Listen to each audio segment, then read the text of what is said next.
Assalamualaikum warahmatullahi wabarakatuh. Bertemu kembali di channel YouTube Muhammedi yang berisikan tentang informasi edukasi, kisah inspiratif dan tausiah agama. Dalam kesempatan kali ini kita akan berbagi tausiah agama tentang nikmatnya berbuat baik.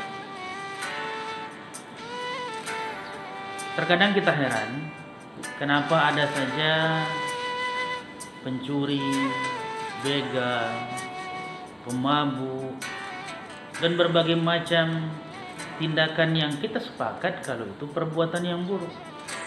Sementara ada opsi lain, kita ramah dengan orang lain, kita berbagi, kita menaati peraturan.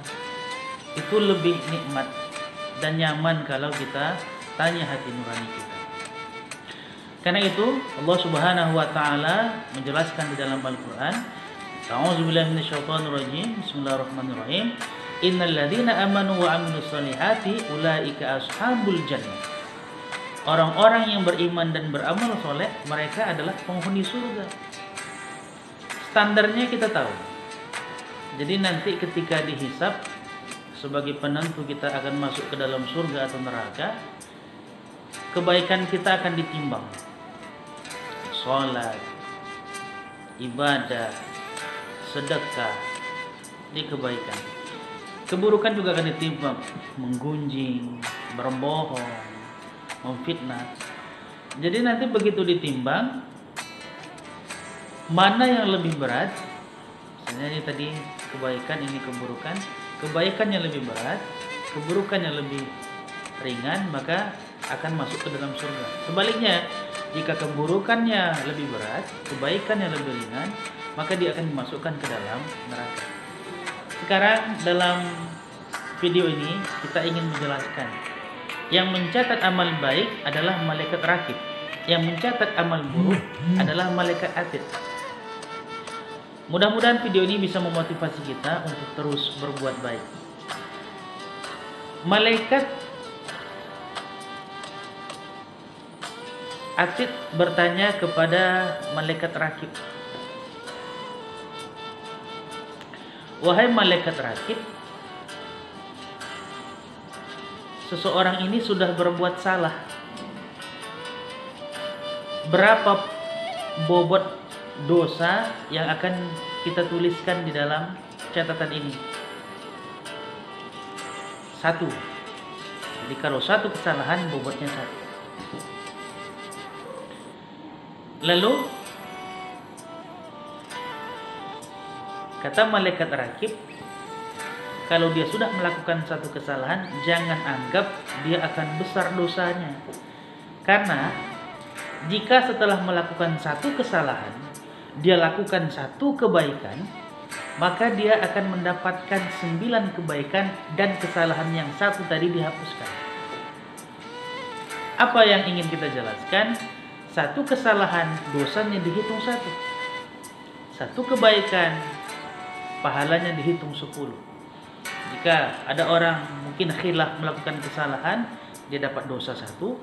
Kemudian dia melakukan kebaikan, bersedekah, beribadah, dapat 10 kebaikan, maka 10 dikurang 1, maka dia memiliki 9 kebaikan atau tabung pahalanya, sementara dosanya tadi dihapuskan. Begitu nikmatnya kalau kita memahami konsep ini. Terkadang ada orang yang dalam hidupnya labil, akhirnya dia berbuat sesuka hatinya dan itu dosa, dan dia malas berbuat kebaikan. Padahal sederhana. Jika kita tidak ada kerjaan, kita bisa bertasbih kepada Allah Subhanallah. Subhanallah wa bihamdihi, subhanallah wa bihamdihi, subhanallah wa bihamdihi, subhanallah wa bihamdihi. Itu terus kita ucapkan, maka jutaan pahala sudah ada di tangan kita. Atau sambil duduk-duduk, daripada kita main HP, kita ambil Al-Quran, kita baca. Alif Lam Mim. Alif Lam Mim bukan satu huruf. Alif satu huruf, Lam satu huruf, Mim satu huruf. Jadi dalam kesempatan ini saya mengajak kepada kita semua betapa mudahnya kita mendapatkan pahala dan catatan dari malaikat rakib yang mencatat kebaikan. Dan mari dari sekarang kita iktikadkan, apalagi ini masih masa pandemi, segala sesuatu bisa terjadi. Inilah saatnya kita bermuhasabah diri, sebagaimana yang dikatakan oleh Umar bin Khattab, hasibu anfusakum qabla an tuhasab. Hitung-hitunglah dirimu, amalmu, sebelum nanti Allah menghitungnya di yaumul hisab. Mudah-mudahan video ini bisa menjadi motivasi bagi kita semua. Ternyata begitu mudahnya kita dapat pahala dari apa yang kita lakukan. Dan kalau bisa kita istiqomah di dalam hidup, beriktikad mulai sekarang, aku kalau bisa tidak berbuat salah lagi. Sehingga insya Allah nanti di yaumil hisab, dengan amalan-amalan kita, terutama dengan amalan yang ikhlas, kita dapat menuju surga Allah Subhanahu wa ta'ala. Demikianlah yang dapat kita sampaikan. Mohon maaf atas kekhilafan dan kekurangan. Wallahu a'lam. Assalamualaikum warahmatullahi wabarakatuh.